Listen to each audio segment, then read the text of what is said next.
Hey guys, what is going on? It is DaBoki here once again, and it's time for another Q&A with DaBoki. It's Friday today, and indubitably guys, it is a glorious Friday. And I want to say thank you guys so much for leaving you guys' questions in the previous video comments. They're awesome to read, and I did enjoy them greatly, and I hope you guys do have some more questions for me for next week's videos. So yes, we're gonna go ahead and start going through some questions. So X Random Asian asks, if you could live in any country that isn't in the US, where would you live? That's a really tough question. There's a few countries that I do really want to live in. One being, of course, Korea, South Korea, because that's where half of my family is from, and I visited there. And if you guys watch my Korean adventures, I just really love it there. It's an amazing place. It's really beautiful. The people there are super nice. Even though I can't really speak Korean or understand it, it's just a really awesome atmosphere to be around. And like you can really get around easily, even though if you don't speak Korean. So the next country, if we're not speaking of Korea or the United States, I would probably have to say Australia. For some reason, Australia just really fascinates me. I really like the culture. It seems like the people looks really beautiful there, and it seems really nice. I've never visited there before. I've only seen pictures and footage, but it seems like a really great place. My mother lived there, my brother lived there as well for a while, but I've never gotten a chance to actually go there before, so it's a bit... I kind of really want to go there. I like nature, and I like outdoors, and I like beautiful scenery, and Australia seems like it has a lot of that. It seems like it's got a lot of beautiful scenery, a lot of nice areas to go visit and hang out in, and it's just, I've heard good things about Australia. So yes, Australia and Korea. So Dark Poison 64 asks the island question. He asked DaBoki, if you were stranded on an island, what 3 things would you bring? Now the funny thing is, I just recently did a speech, a couple years ago actually, for my speech class. We were required to do the island speech. You know, you're supposed to go in front of the class and speak about if you're stranded on an island, what 3 things would you bring, and how did you get there, how did you get off. And the speech is ridiculous, so I'm not gonna do the speech for you guys. I was like, one day on the island boat was sinking, and I found a way to the island. You get the idea. But the 3 things that I'd probably bring is, well, I don't know why I'd bring these 3 things. It's only 3 things I could think of right now, and that's what I said for my speech, so don't judge me. I would bring a jar of peanut butter, a hacky sack, and the movie Mr. and Mrs. Smith. Alright, I don't know why, but for some reason peanut butter is like, I adore peanut butter greatly. Peanut butter, feel like you can eat it with anything. I put it on watermelon, spaghetti, bananas, Oreos, bacon, steak, grapes. So you know, you're out on the island and you're trying to go fish for food or whatever, you know, some of the stuff is not very appealing. You're eating like slugs or whatever they have on islands, I don't know, some mystical creature that looks like it's gross and got pooped out 10 times. You spread some peanut butter on that bad boy and you eat it and it will taste delicious. Or hopefully it will. You know, hacky sack, I do really enjoy hacky sacking. It's a really awesome thing. Some of you guys might know it as foot bags. I call it hacky sack. In high school, during pastime, after lunch, we'd all go in this plateau area and we'd go hacky sacking. You know, it's amazing. It's a lot of fun, you know, it's great fun. No batteries required.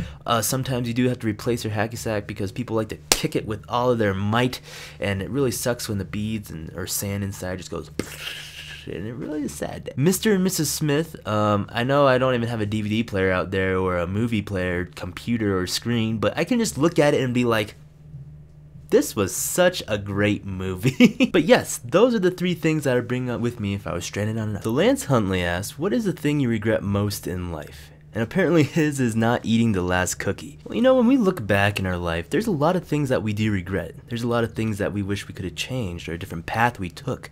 And that really sucks because, you know, people say, that saying is, you're not supposed to live life in regret. You're supposed to move on and not play the what if game, because that's such an easy game to play. What if I did this differently? What if I did that differently? But since we're on this question and topic, I guess the thing that I regret most in life is being lazy. Throughout my whole schooling career, you know, I always took the easiest way out. I always took the easiest courses. I never really put myself in any positions that would hinder me or make me feel uncomfortable. I never really did any clubs. I never really did any extra out of school activities. I just kind of took the really easy way out, and it really sucks because now, you know, like I have to work extra hard in college, I guess, because I didn't do those things in the previous years of my schooling. And that doesn't only go for schooling, you know, it goes for jobs as well, or it goes with friends or family or just things in life. You know, I sometimes am a lazy person and I just try to take the easy way out, which I guess does not benefit me in the future. So that is one of the things I regret most in life. Roy Me Please asks, DaBoki, if you watch WWE, what is your favorite WWE wrestler. Funny because I actually don't watch WWE, but I do have a favorite WWE wrestler. For some reason, I admire Batista. His muscles are just so majestic. Himself is majestic. He walks onto stage, you know, when I see him in movies or anything, it's just, I know that is Batista, and he is gonna kick some booty. Matthew MS Mush fan asked, DaBoki, what is your current favorite cartoon, and what was your favorite cartoon growing up?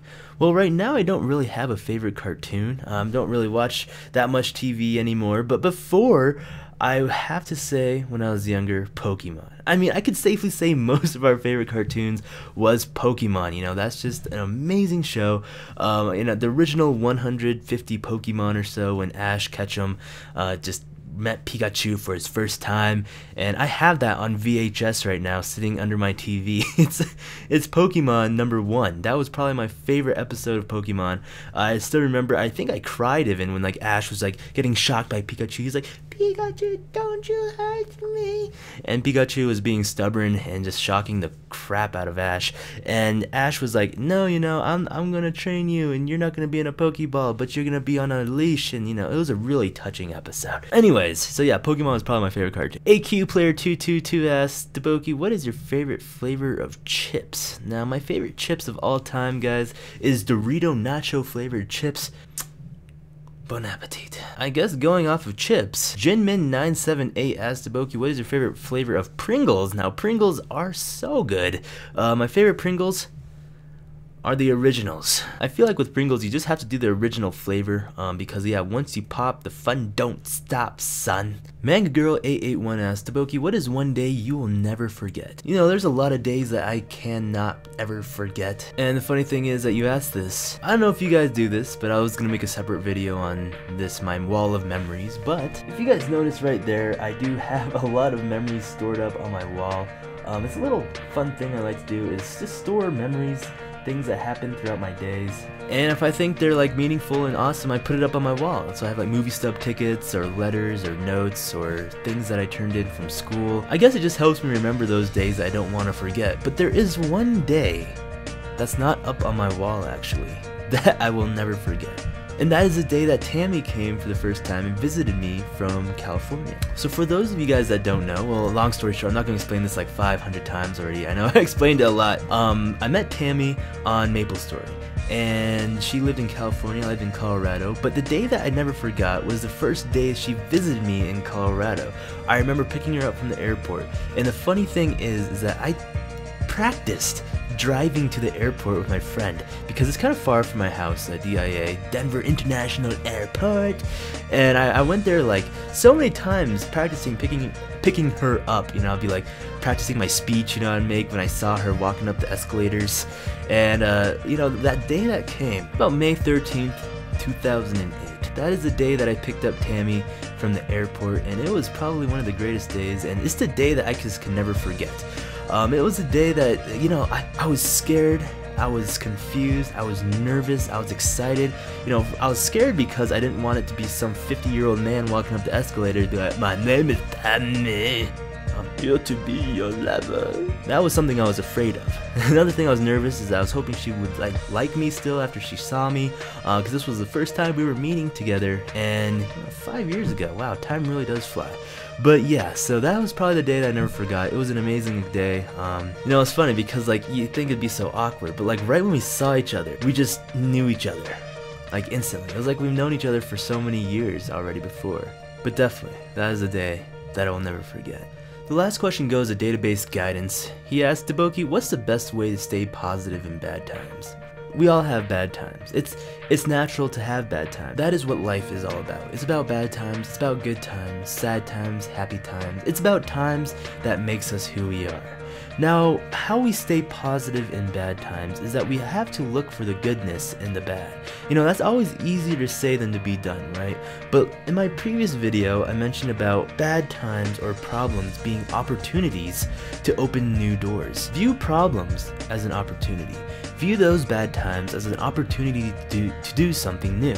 It's opening up a new door for you to go through. If you can find that out of the bad times, out of those really hard times, you can really stay positive. You can really look for that light at the end of the tunnel. Things can get so dark sometimes, guys, and it can get so hard. I think I can safely say that we've all been there. We've all been in those times where it's just really hard to get out of. And sometimes you just can't see that light.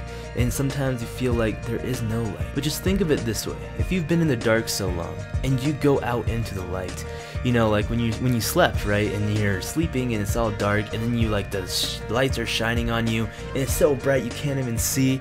Just think of it that way. You've been in the dark for so long, but just think of when you do see light again. It's gonna be amazing. You know, that's gonna be the experience that's just gonna brighten up your day. Just look forward to that light. That's how you can stay positive. Alright guys, well thank you so much for watching this week's Q&A with DaBoki. I really hope you guys enjoyed it. I really have fun making these videos for you guys, and I really enjoy reading your guys' questions. Leave your questions in the comments below, guys. I do read them still, every one of them. And also leave a thumbs up for this video. It really helps out a lot, me seeing those likes on the video. It makes me encouraged to keep on going with the videos. But yeah guys, thank you so much for watching. I hope you guys have a great weekend. This has been DaBoki. I'll be seeing you guys later. Goodbye.